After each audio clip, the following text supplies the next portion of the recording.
Sebelum menonton video ini, jangan lupa subscribe YouTube kami dan nyalakan lonceng notifikasi. Terima kasih. Halo semua, selamat datang di Legislatalk ICLD, sebuah perbincangan seputar isu perundang-undangan terkini. Kali ini kita akan berbicara dan berbincang tentang program legislasi nasional. Menjelang akhir tahun nih, biasanya unit yang memiliki tugas dan tupoksi membantu para lembaga yang memiliki kewenangan biasanya mulai sibuk nih. Nah, kali ini kami kedatangan narasumber spesial nih. Ada Bapak Widi Harto, SHMH, Kepala Bagian Sekretariat Badan Legislasi DPR RI. Selamat sore Pak Widi. Selamat sore, Mbak Fitri. Alhamdulillah baik, Mbak Fitri. Senang sekali bisa ketemu. Iya, terima kasih loh untuk kehadirannya, menyempatkan waktu hari ini bisa bertemu dengan kami, dan pastinya terima kasih juga berkenan jadi narasumber di Legislatalk. Udah lama nggak ketemu, kita pengen ngobrol-ngobrol nih. Monggo. Ini nih karena kalau kita melihat dari luar gitu ya, kayaknya di menjelang akhir tahun nih biasanya ada kesibukan tertentu nih di DPR, khususnya di Badan Legislasi ya, sama di situ. Boleh nggak sih bercerita ke teman-teman nih tentang Badan Legislasinya dulu deh, Baleknya. Apa sih tugas dan fungsinya, dan mungkin kaitannya yang pengen kita dengar tentang prolegnas, baik yang 5 tahunan dan prioritas tahunan. Iya. Oke, Mbak Fitri, terima kasih ya. Jadi Badan Legislasi itu kan alat kelengkapan Dewan yang bersifat tetap dan khusus tugasnya di bidang legislasi ya. Jadi Badan Legislasi sekarang anggotanya sudah 80 orang, jadi lebih banyak dari komisi ya. Jadi kita sudah 80 orang dengan pimpinan 5 orang ya. Jadi tugas Badan Legislasi itu pertama tentunya terkait dengan prolegnas, yaitu melakukan penyusunan prolegnas ya, sebagai koordinator penyusunan prolegnas di internal DPR-nya.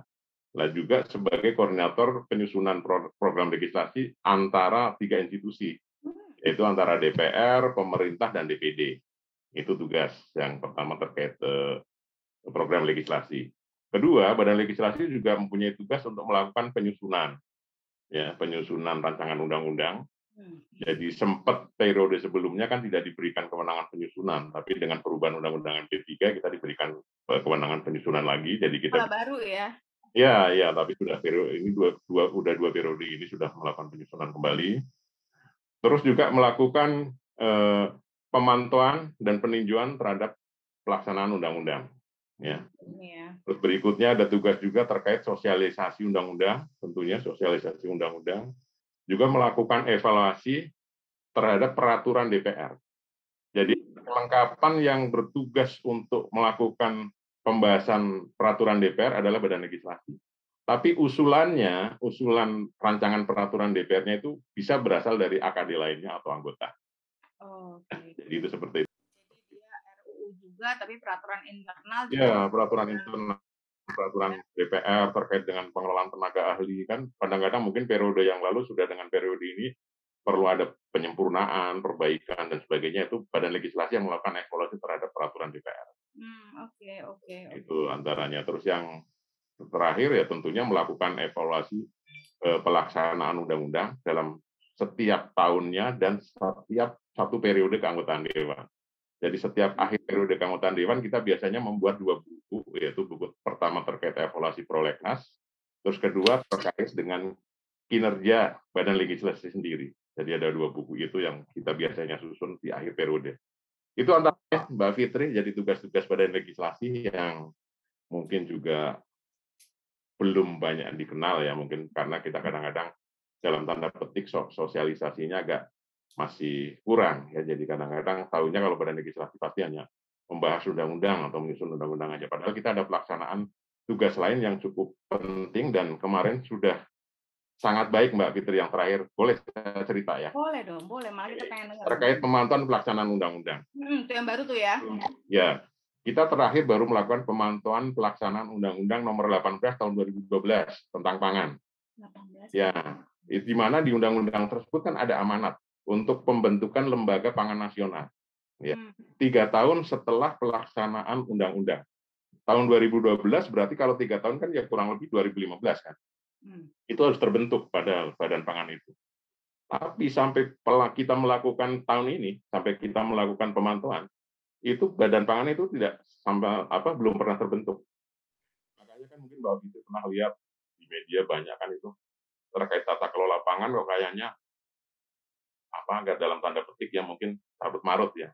Karena kadang-kadang satu sisi Menteri Pertanian kan bilangnya surplus panennya kan, tapi satu sisi mungkin Kementerian Perdagangan impor beras.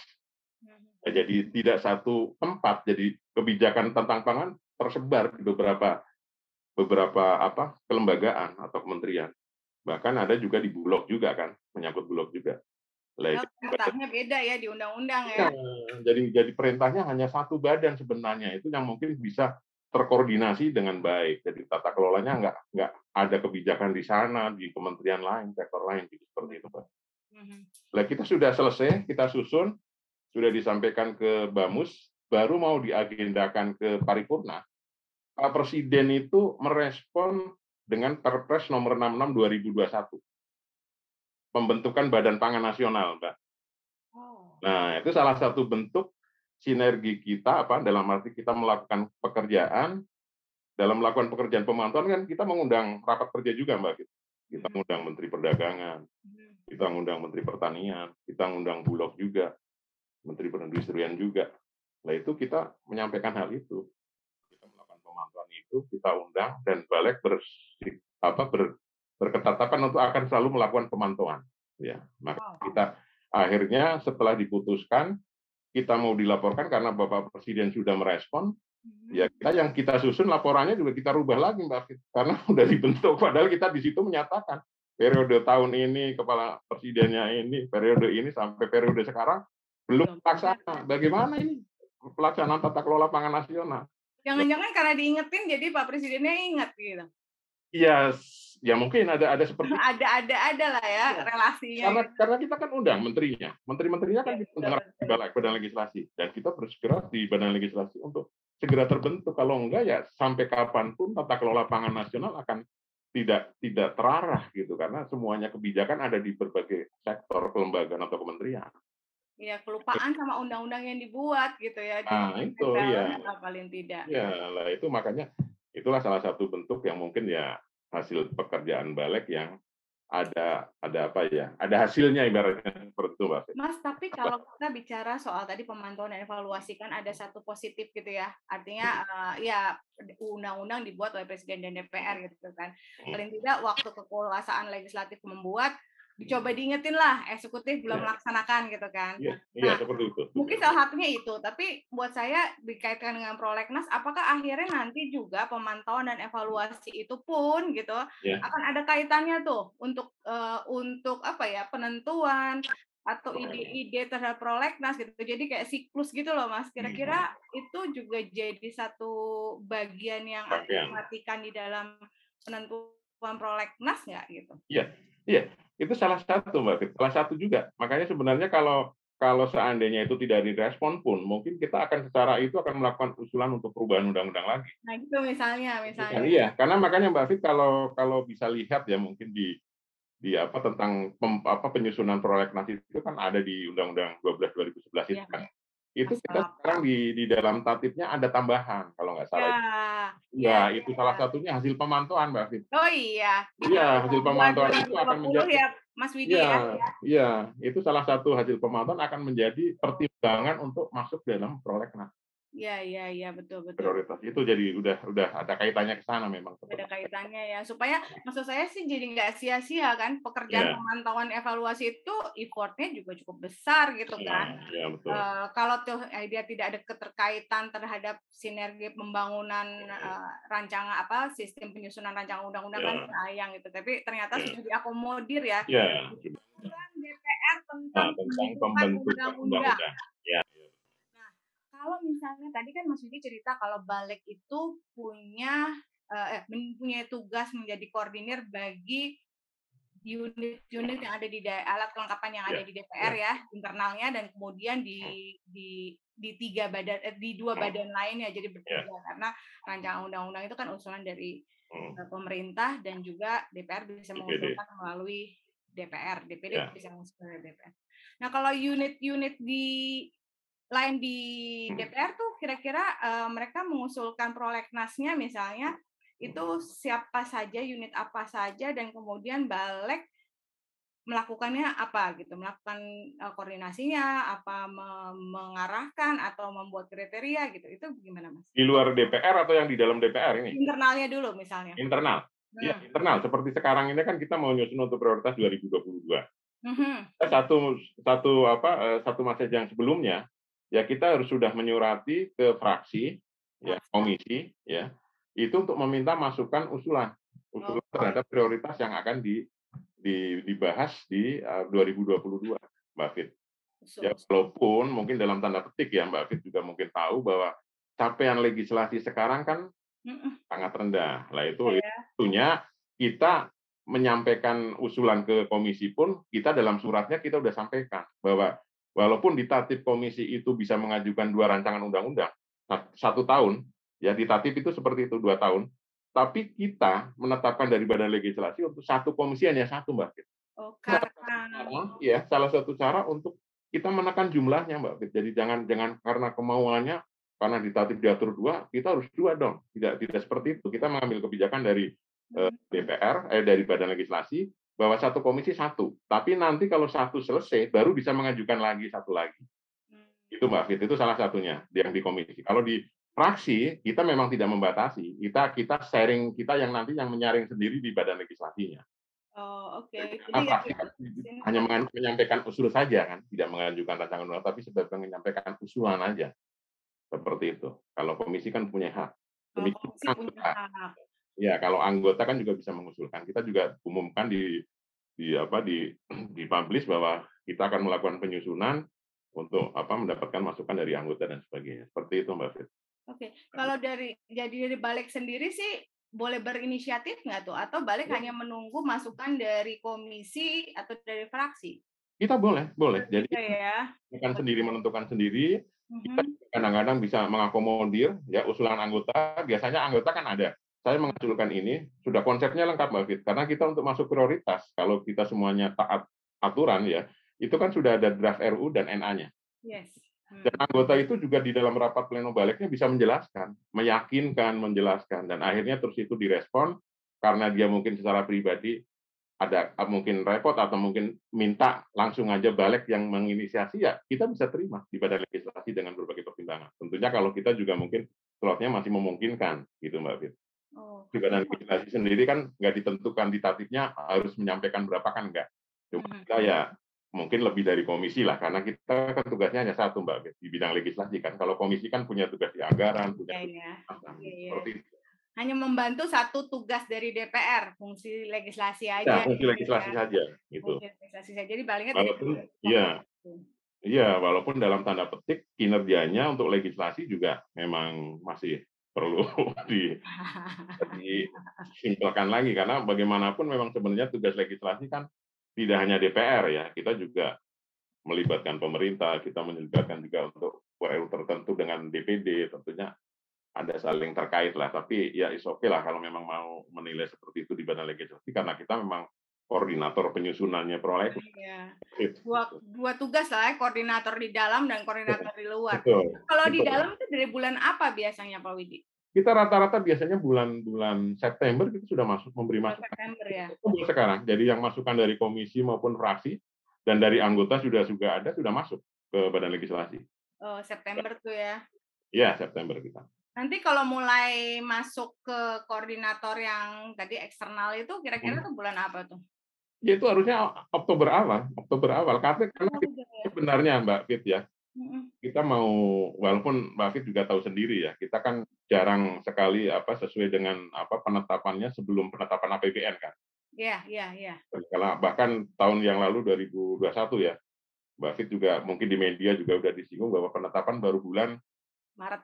Ya bulan Maret itu kan karena memang ya tentunya ada ini sendirilah di kita kan, karena kita mengajukan misalnya ke paripurna kan juga belum tentu begitu saja lolos kan. Kan masih banyak diskusi di internal dalam rapat bamusnya, otomatis masih menahan gitu kan, Mbak Fit. Jadi itulah yang kadang-kadang mungkin masyarakat belum belum mengetahui mekanismenya. Kalau yang untuk dengan eksternal itu ya otomatis bulan Oktober ya, karena kita kan mengejar penetapan APBN kan Oktober akhir kan, akhir Oktober. Akhir. Jadi Tapi yang kalau sekarang ini mau besok 30 September diketok Mbak Fit. Coba bagaimana kita untuk mengimbanginya? Nggak mungkin kan kita maksa-maksain, kita juga kinerjanya sekarang udah masih dalam tanda petik masih sedikit, kita sudah nyusun 2020, akhirnya ya semuanya ngeluncur aja kan. keteteran ya Iya, semuanya jadi ada sebenarnya kalau gitu aja ya. kalau mau tetap APBN tetap 30, kita masih bisa kejar Mbak Fit. Kita sudah pimpinan balik sudah berkomitmen kalau memang Oktober sih kita bisa kejar. Tapi kalau ini kan 30 September besok udah diagendakan APBN 2022. Ya kita mungkin nggak bisa bisa menetap itu juga waktunya. Jadi 30 September tuh APBN-nya ya. APBN 2020 udah mau diketok. Berarti prolegnasnya Ya udah pasti setelah itu. setelah itu. Ya kita udah nggak bisa ngejar. Saya udah lihat tuh teman-teman di pemerintah, di DPD, dan DPR juga udah mulai sibuk kan kemarin prolegnas. Makanya kemarin tuh kayaknya kita pengen tahu nih sebenarnya ke apa ya keruwetan atau dalam tanda kutip dengan kondisi yang kayak gini gitu kan, tanpa ada kondisi kayak gini bikin prolegnas saja kan satu cerita sendiri gitu ya. Apalagi tadi saya kebayang di internal juga harus diberesin, kemudian setelah itu kan 3 lembaga nih yang akhirnya menentukan gitu kan, belum lagi nanti komitmen prioritas 5 tahunnya, 1 tahunnya, kemudian harapan masyarakat terhadap rancangan yang sudah ada di prioritas kok nggak semuanya, kan itu juga pertanyaan-pertanyaan kita kan gitu. Mereka kan juga kita harus tahu bahwa keseluruhan itu yang terlihat di masyarakat itu ada proses memasaknya di belakang gitu, yang nggak sederhana yang ada di peraturan DPR atau di peraturan Undang-Undang 12 misalnya gitu. Nah itu kan kemarin Mbak Fit, mungkin Mbak Fit juga melalui media kan tanggal 15 September kemarin kita baru evaluasi aja, baru evaluasi. Sebenarnya waktu itu udah kita tawarkan ke pimpinan untuk evaluasi sekaligus penyusunan, tapi diputus. Evaluasi apa tuh Mas? Evaluasi prolegnas 2020. Oke. Kita kan kinerjanya kan masih sedikit. Prolegnas yang 2021. Itu kan dari 33 ya, itu kan baru selesai 5, tapi yang 4 kumulatif terbuka ya, yang 4 kumulatif terbuka, yang Saya satu dengar itu yang bukuan selesai baru 1, yang khusus Papua itu. Jadi masih 32 dong, masih 32. Kita evaluasi apa hasilnya Mbak Fit? Evaluasi pemerintah justru nambah 3 Mbak Fit. Oh. Tapi yang 2 carry over karena mungkin memang urgensi banget ya, itu terkait KUHP yang prioritas ini kan dikeluarkan lagi. Tapi kan dia carry over dari periode sebelumnya. Ya. Ini diusulkan lagi untuk masuk 2021 akan mulai melanjutkan pembahasan, terus pemasyarakatan. Masalah LP itu ini kan penting juga. Terus yang ketiga itu masalah ITE ya. Oh, ITE udah masuk juga KTP ya? elektronik. Iya, Iya, terus satu lagi perampasan aset. Tapi yang perampasan aset itu DPR tidak menyetujui. Jadi akhirnya dikeluarkan. Nggak jadi nambah. Sebenarnya pemerintah mau nambah 5, satunya BPK. Tapi yang BPK kesepakatan dengan pemerintah, persetujuan juga dari DPD, akhirnya diserahkan ke balik ke DPR yang mau mengajukan. Jadi pemerintah ngajuin 5, yang 1 BPK diserahkan ke DPR, yang 3 tetap dimasukkan ke prioritas 21, yang 1 ditolak. Yang ditolak itu yang perampasan aset. Yang 2021 masih kekejar emang ya? Maksudnya prioritas 2021. Ya, logikanya ya. Kalau yang KUHP itu kan sebenarnya hanya tinggal beberapa item aja. Oh iya, betul. Itu kan sebenarnya karena periode yang lalu sebenarnya bukan mau dipaksa ya, sebenarnya bisa masuk paripurna Mbak Fit. Tapi karena Presiden kan menanggapi ada diskusi yang ada di masyarakat yang akhirnya minta ditunda dulu loh, disosialisasikan dulu lagi gitu, baru nanti diputuskan. Akhirnya menteri yang ditugaskan mewakili Presiden di Komisi 3 itu, yang bahas di Komisi 3 itu minta ditunda. Periode yang lalu Mbak Fit. Sebenarnya itu udah komitmen periode yang lalu 5 tahun itu harus selesai KUHP. Itu kan jadi memang ada komitmennya secara politis. Tapi ada beberapa item masalah yang isu yang belum sepakat dan di masyarakat kan banyak diperdebatkan itulah. Itu akhirnya Presiden melalui menterinya akhirnya minta ditunda dulu, jangan periode ini. Lah ini mau dimulai lagi, mau dimasukkan lagi. Jadi PR-nya ngejar yang prioritas 2021, tapi mencoba juga nyusun di 2020. Berarti tugas-tugasnya Balik saat ini pada kondisi-kondisi krusial itu kali ya? Ini ya berarti ya? Iya, iya. Sebenarnya kemarin udah saya tawarkan itu stop sekaligus saja karena ini kan juga udah bulan September gitu kan. Betul, betul. Juga. Tapi pimpinan Balik, janganlah Mas, ini udah kita sepakati dengan pemerintah, dengan Pak Menteri, juga dengan DPD, nanti aja, ini aja evaluasi dulu seperti itu. Jadi ya, evaluasi dulu. Jadi undang-undang ITE juga termasuk yang akan dikejar 2021 masuk ITE. Oh, luar biasa. Karena itu kan juga di masyarakat kan memang sangat diperlukan karena. Ya betul. Soal kebutuhannya emang tinggi sih ya. Tapi kalau memang ada komitmen untuk menyelesaikan ini, jadi. Nah, kalau yang jadi kecepatannya gimana nih? 2022 sudah juga mulai nyiapin prolegnas nih. Berarti koordinasi kepada 3 lembaga sudah mulai dilakukan juga ya, Mas? Secara informal kita sudah sampaikan karena dari kementerian lembaga juga selalu tanya ke kami kan di Balik sebagai koordinator kan, Mas kapan ini rakor penyusunannya, kapan rakor daerah? Itu belum tapi ya rakor formilnya belum, formalnya belum. Yang untuk 2022 ya, belum ya. Oh belum ya. Yang karena nungguin dulu kali ya, APBN-nya dulu kali ya. Ya, otomatis saya kira ya. Karena kan kita APBN tanggal 30, kita tinggal seminggu lagi, tanggal 7 udah masuk proses lagi. 31 Oktober kan, baru nanti Desember kita mau masuk persidangan 2. Nah itu yang tentunya ya kita untuk ngejar agak sulitan memang. Saya penasaran sama ini kan kalau di Undang-Undang 18 tadi ada dasar-dasar ya, dasar-dasar untuk menentukan prolegnas, jadi perintah Undang-Undang Dasar, sistem perencanaan, rencana pembangunan jangka panjang, kemudian ditambah lagi oleh peraturan DPR yang 2020.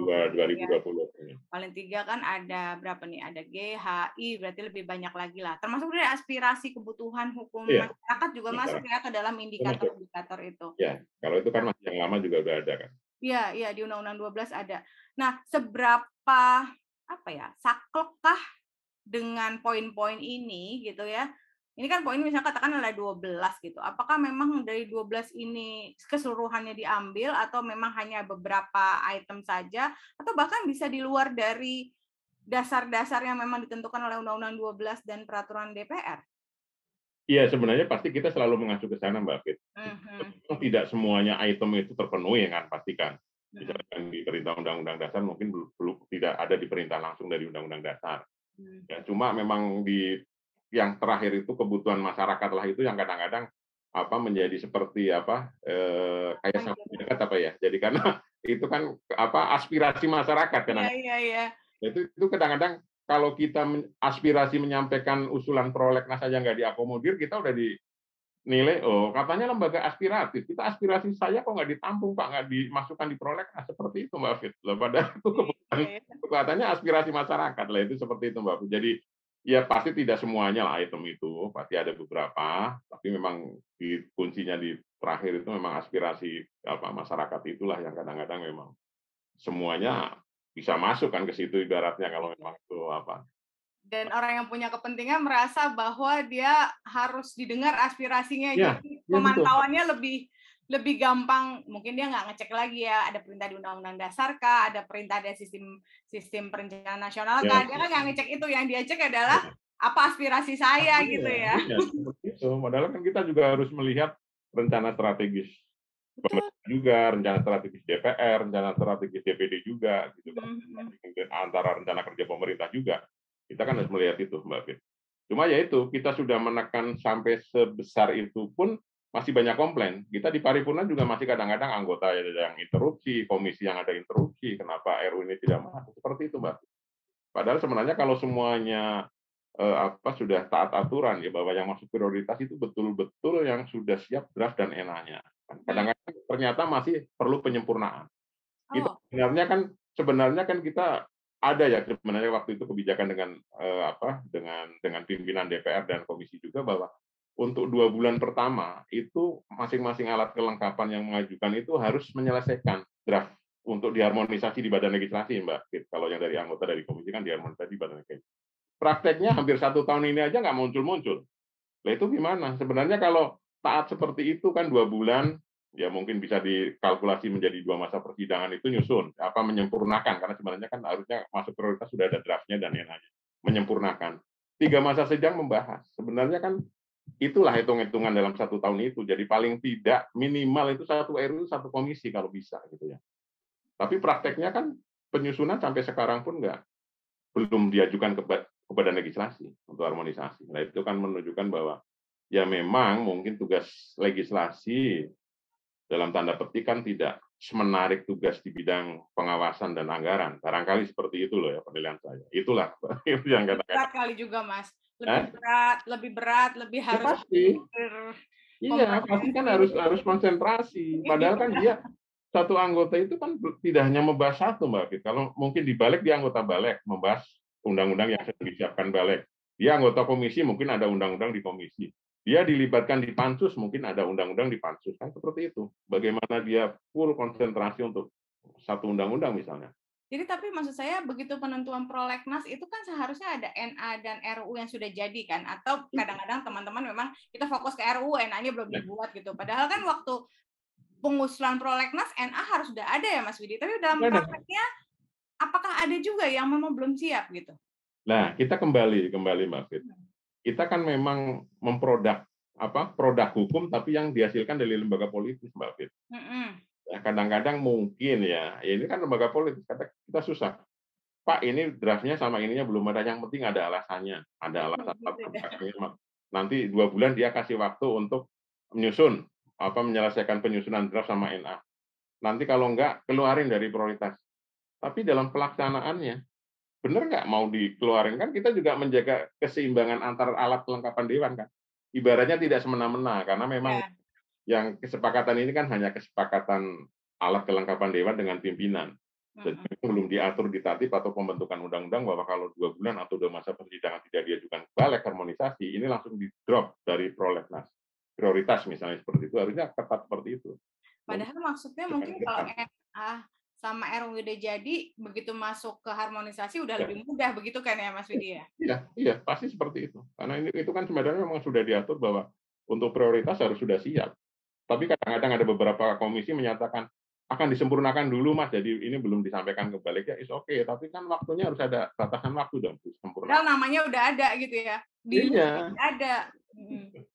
Mas, kadang-kadang iya, kita agak ini juga karena memang di dalam kegiatan penyusunan itu kan memang ada kegiatan-kegiatan yang jaring aspirasi, ya bisa kunjungan kerja ke daerah, bisa kunjungan ke luar negeri. Itu seharusnya kalau sudah melakukan kunjungan-kunjungan ini ada istilahnya tanggung jawab lah, alat kelengkapan untuk menyelesaikan. Harusnya seperti itu kan, Mbak. Jadi karena sudah semuanya kewenangan dilaksanakan, harusnya segeralah diselesaikan draft RU-nya itu sama NA-nya. Dan balik juga tidak dibalik kan ada batasannya, nggak lama-lama. Kita 20 hari kalau memang itu tidak sistematikanya sudah bagus, mungkin rumusannya sudah bagus, kita tidak perlu perumusan ulang, kita 20 hari selesai. Tapi itu ada batasannya tuh ya, 20 hari gitu ya. Jadi untuk harmonisasi balik diberikan waktu 20 hari sejak surat pengajuan itu diterima. Bagus juga ya, paling tidak ada batas waktu lah ya. Ada batas waktu, kita dibatasi. Lah tapi kalau dalam harmonisasi itu ada perumusan ulang, kita melibatkan pengusul ya untuk merumuskan ulang, diberikan waktu lebih lama, yaitu 2 masa persidangan. Itu Mbak Fit. 2 masa. Ya, 2 masa persidangan itu untuk kalau perumusan ulang ya. Prakteknya kita kalau merumuskan ulang juga nggak sampai 2 masa persidangan juga. Biasanya ya kalau kita tidak terlalu kadang-kadang kan dalam harmonisasi juga kita menyesuaikan agendanya Mbak Fit. Kadang-kadang kita undang pengusul ya untuk harmonisasi misalnya besok. Kita udah sepakat besok kita undang resmi pakai surat. Besoknya ternyata pimpinan tidak ada yang bisa mewakili komisinya. Ini kan kita tunda juga. Nah, kadang-kadang balik melebar melebihi 20 hari itu karena itu. Kesempatan waktu untuk bersama rapat itunya yang belum tentu pas gitu Mbak Fit. Betul. Nah, itu kan juga liku-liku juga. Ya, liku-liku yang sebenarnya cuma kita ketemu kalau kita jadi part of dari proses gitu ya, birokrasi penyusunan perundangan. Mas Widi, kalau dari pengalaman Mas Widi, kira-kira sebenarnya gimana sih idealnya kalau kita penyusunan prolegnas yang boleh lah ya diharapin berkualitas yang baik gitu kan. Kan lika-likunya banyak nih. Indikatornya ya tadi ada walaupun ditentukan di dalam Undang-Undang 12 dan peraturan DPR, tapi kalau kita lihat prakteknya, karena kira-kira mungkin kita ada bayangan sih, yang berkualitas tuh harusnya kayak apa sih? Iya, ya tentunya kalau prolegnas yang berkualitas kan pertama tentunya target dari prioritasnya itu kan tercapai Mbak dalam arti tidak tercapai 100% ya pasti nggak akan nyampe ya. Paling nggak itu 70%, bahkan mungkin 60 aja bisa dikatakan baik karena kita dalam prakteknya kan belum pernah nyampe 60%.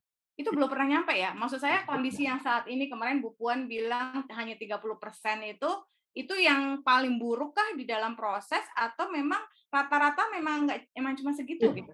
Iya, itu rata-rata seperti itu. Oh, jadi bukan karena pandemi ya? Bukan.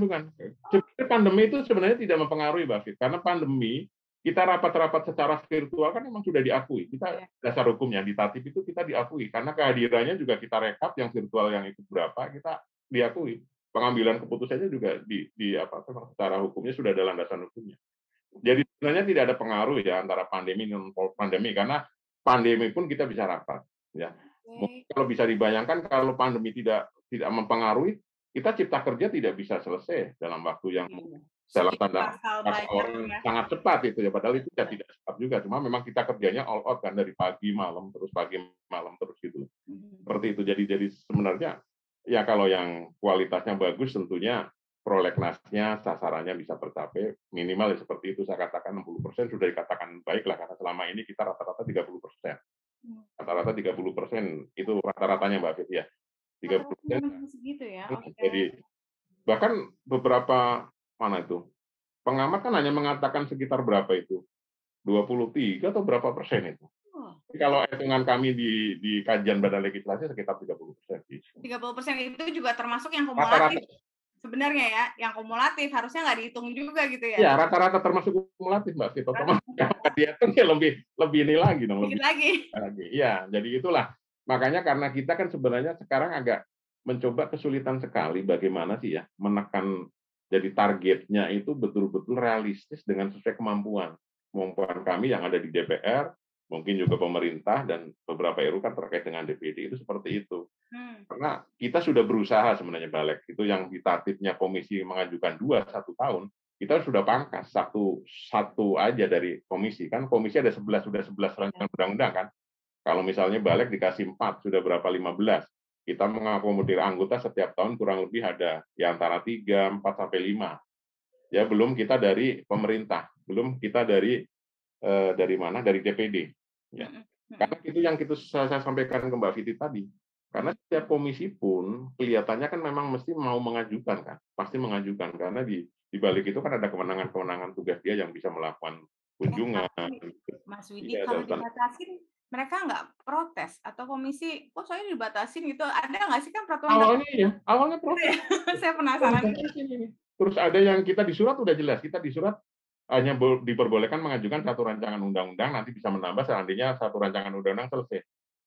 Pimpinan komisinya, kalau fraksi nggak kita kalau pimpinan komisinya ngajukan lebih dari satu, jadi akhirnya balik sendiri yang harus memastikan ini mana yang kita siap. Akhirnya kita cari kan kesiapannya di mana. Akhirnya pimpinan baliklah dengan pimpinan komisi ada kesepakatan ini mana sebenarnya yang prioritas dulu lah gitu.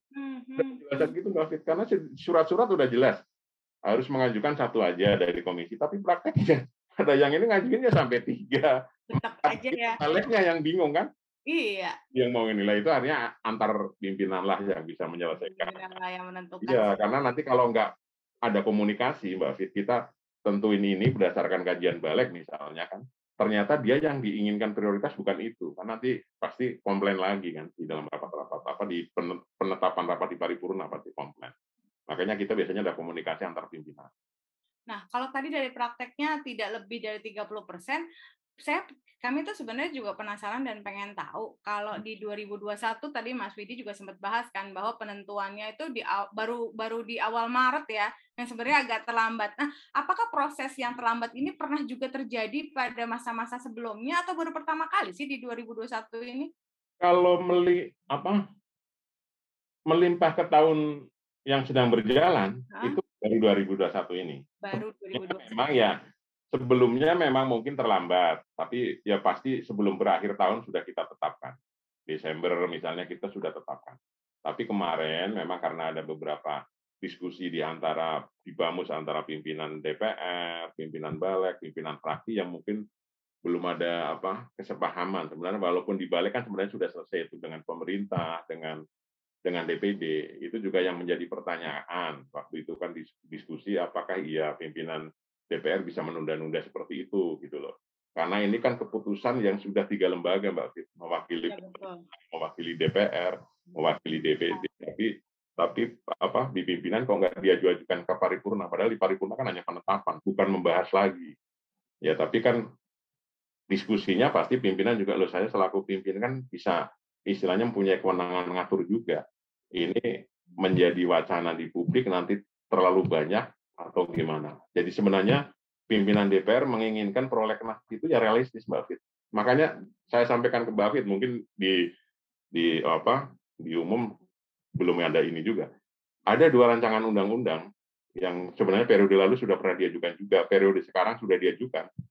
Bahkan tahun 2002 ya udah meluncur, 2021 itu tentang masyarakat hukum adat dan PPRT. Ya, saya dengar itu ya. Bulan Juli 2020 itu kita udah selesai, Mbak Fit. Penyusunannya. Satu, masyarakat adat itu dari anggota, dia di balik selesai sekitar bulan Juli juga. Satu, PPRT itu memang diajukan oleh Badan Legislasi. Itu juga sekitar bulan Juli, itu sudah 2020 sudah di pimpinan. Sampai sekarang itu belum diluncurkan ke paripurna. Dan Badan Legislasi sudah mengirimkan surat, ya karena kebetulan kami yang di Sekretariat Balik, 3 kali ke pimpinan, mempertanyakan ini nasib 2 RU ini seperti apa. Itu tugas Balik juga yang ngingetin ya, berarti Ya, ini karena sudah ini kan jadi mengganggu juga, Mbak Fit, dalam arti mengganggu kinerja legislasi kan. Nah, ini kan kalau memang mungkin tidak diterima, atau kan bisa diputuskan di paripurna bahwa ini tidak disepakati untuk dilanjutkan. Atau mungkin diterima dengan penyempurnaan, kan bisa juga dikembalikan lagi nanti ke alat kelengkapan yang mengusulkan, kalau anggota bisa ditunjuk pansus atau ke Badan Legislasi untuk menyempurnakan. Bisa seperti itu kan. Kalau memang mau ditolak ya ditolak, kan bisa juga. Itu kan sebenarnya seperti itu. Tapi ini kan enggak. Tetap di pimpinan, tidak diajukan ke paripurna, padahal kita udah nyurati 3 kali juga. Nah ini kan mungkin masyarakat juga nggak tahu kan di situ bahwa pimpinan juga. Berarti kan sebenarnya Mas, kalau toh kita tadi kembali kepada target yang jumlahnya selesai gitu kan, itu termasuk Balik mengingatkan proses kinerja pembentukan agar target itu tercapai juga kan. Mungkin yang tahu identifikasi, oh ya yang ini masih sebenarnya udah bisa langsung masuk nih, tapi tinggal nunggu paripurna aja. Kalau misalnya Balik bisa mendorong untuk segera dilakukan, paling tidak target pencapaian RUU yang disetujui bersama lebih cepat gitu ya. Sebenarnya kayak itu juga kali Mas Widi ya. Ya betul seperti itu, karena jadi kan ini menggantung kan jadi nggak jelas juga.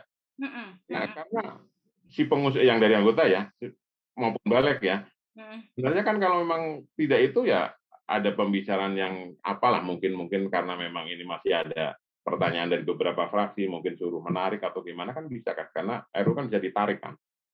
Belum diputuskan di paripurna juga bisa ditarik, tapi yang menarik adalah pengusul yang punya hak untuk menarik kan. Bisa seperti itu kan. Tapi kalau enggak ya ajukan aja di paripurna biar jadi diskusi, tapi mungkin tanda petik ya Mbak Fit.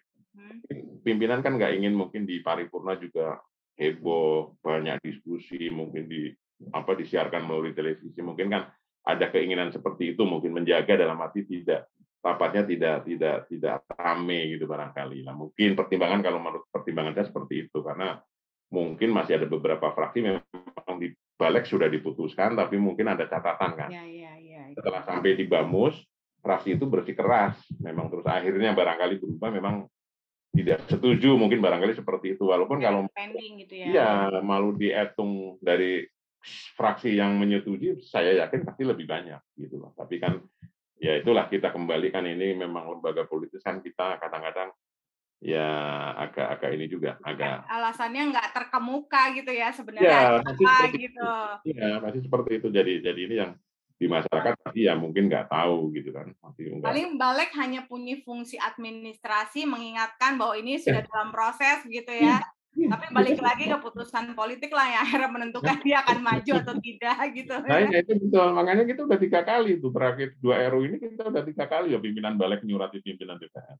Oh gitu ya. Respon juga. Jadi ya itulah, kita kadang-kadang seperti itulah, jadi kita seninya lah maksudnya. Jadi ini kan juga informasi publik yang bisa dilihat juga di aplikasi website DPR yang di Silek itu kan bisa kan. Sekarang ada feedback Tadi kalau Mbak Fit lihat mungkin Saya sekarang lihat, kalau saya mau ngajar prolegnas karena mau harus mensosialisasikan kepada teman-teman mahasiswa, saya cek, teman-teman cek dong si Leknasnya DPR itu ya, kan ada usulan dari siapa gitu kan, iya apa betul. aja jenis Iya. judul undang-undangnya Mhm. gitu. Ada, Iya, itu memang walaupun mungkin ada beberapa yang mungkin belum update, tapi saya udah berusaha ya kita ingatkan lah yang bertugas untuk mengupdate data-data itu, karena itu kan sebenarnya tanggung jawab kami juga di Balik, Mbak Fit. Tapi itu yang mengerjakan di komisi-komisi juga kan, karena RU kan sebagian besar di komisi kan. Nah, itu yang kadang-kadang kita mengingatkan komisi yang mungkin alasan sibuk dan sebagainya, jadi kadang-kadang updating-nya agak telat.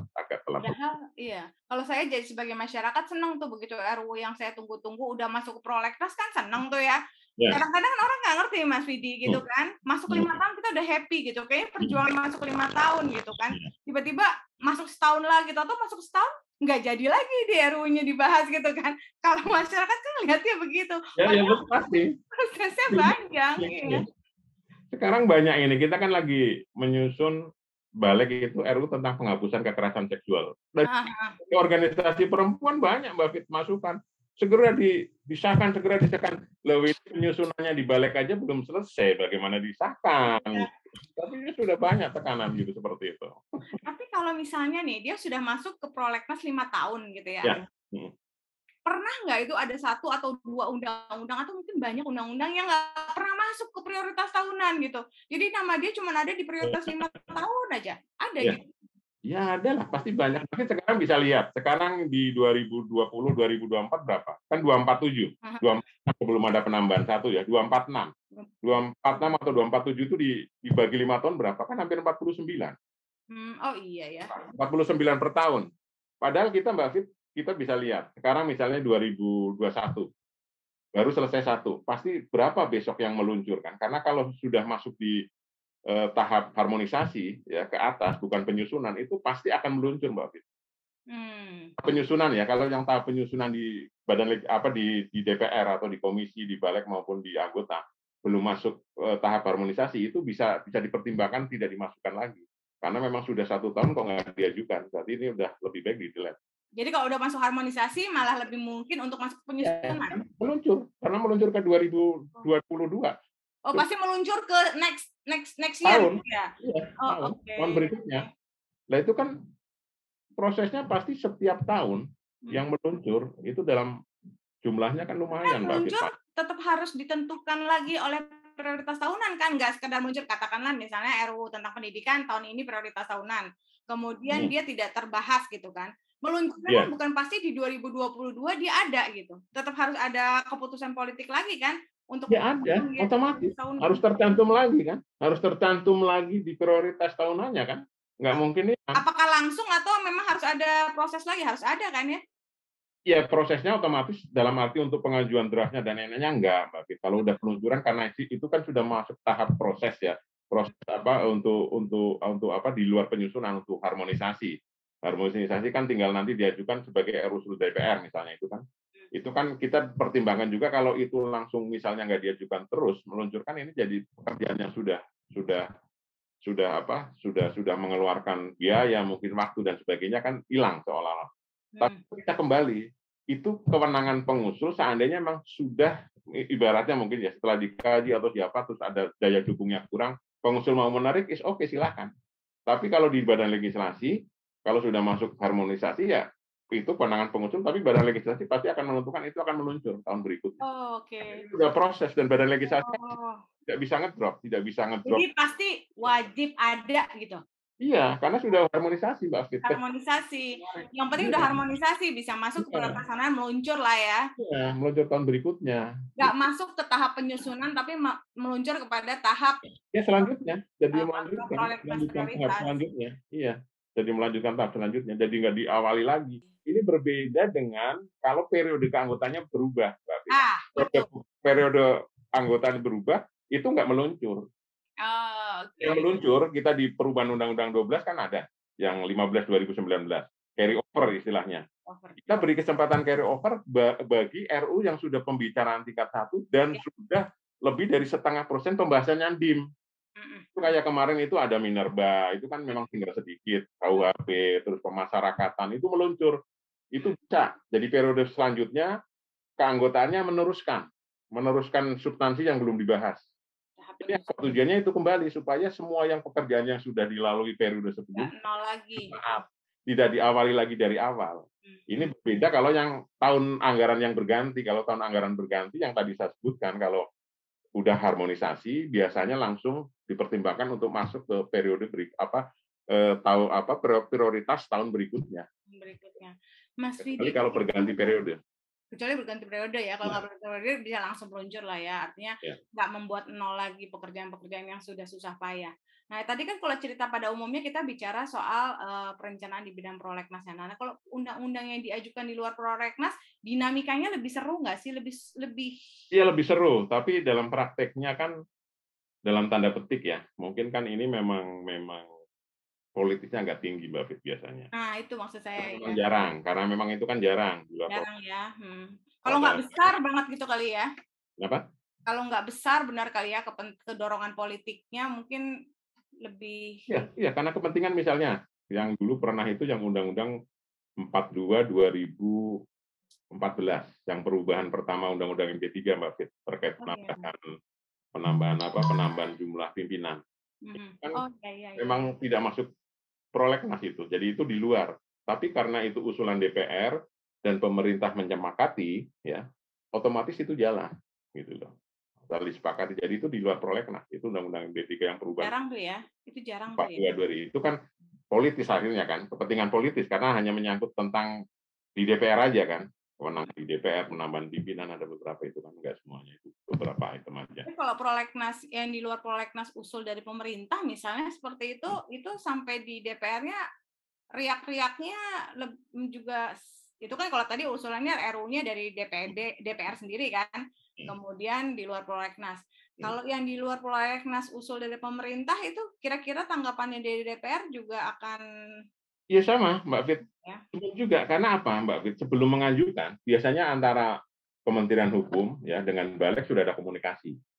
Sudah ada komunikasi. Kalau itu terkait di luar yang Kementerian Hukum, tentunya Kementerian terkait itu sudah ada istilahnya komunikasi dengan DPR, Mbak Fit.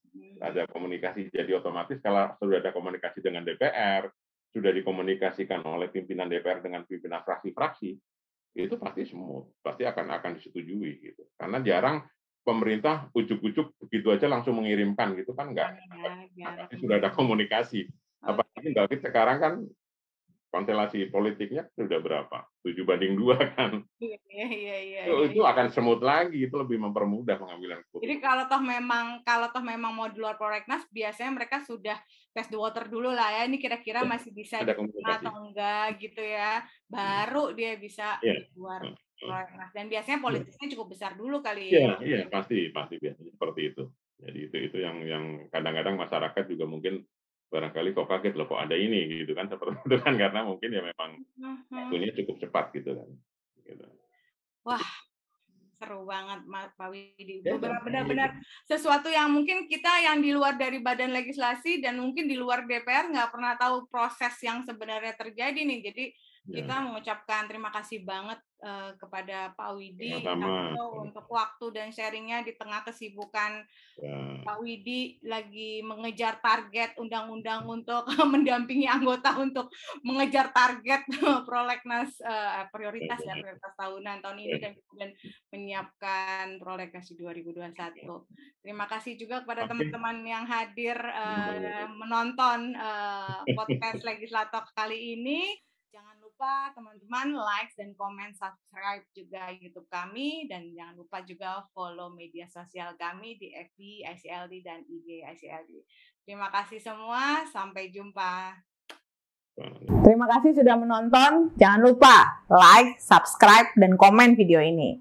Follow juga sosial media kami di Instagram dan Facebook Indonesia Center for Legislative Drafting.